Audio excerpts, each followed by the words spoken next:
PTI सरकार कराची में बिजली बहरान की जिम्मेदार निकली। साबिक हुकूमत की जानिब से कराची इलेक्ट्रिक को नया पावर प्लांट लगाने से रोकने का इंकशाफ हुआ है। साबिक दौरे हुकूमत के वजीर ने के इलेक्ट्रिक को नया पावर प्लांट लगाने के बजाय नेशनल ग्रिड से बिजली खरीदने की तजवीज दी। इसी बारे में बात करेंगे ब्यूरो चीफ इस्लामाबाद इफ्तिखार शिराजी साहब ने मुझे ज्वाइन किया। शिराजी साहब बताइएगा, दस्तावेजात में क्या इंकशाफ हुआ है?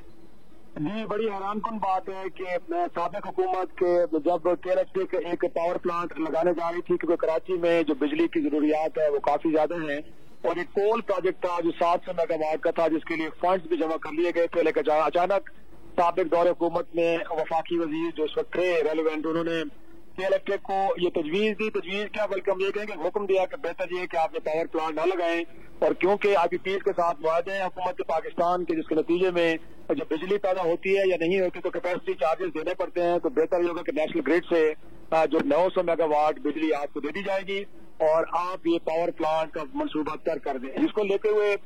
जो एनर्जी की कमेटी है वफाकी काबीना की, उसमें भी इस मामले की अप्रूवल दी गई और बाकायदा ये तहरीर किया गया कि के इलेक्ट्रिक को नेशनल ग्रिड से 900 मेगावाट बिजली दी जाएगी, और इस दौरान जो के इलेक्ट्रिक अपना पावर प्लांट 700 मेगावाट का दतांग में लगाने जा रहा है उसे रोक दिया जाए, उसको खत्म कर दिया जाए। इसके बाद के इलेक्ट्रिक ने वो जो सरमाया था अपनी जो लाइन को बेहतर करने के लिए, ग्रिड सेशंस को बेहतर करने के लिए खर्च कर डाला,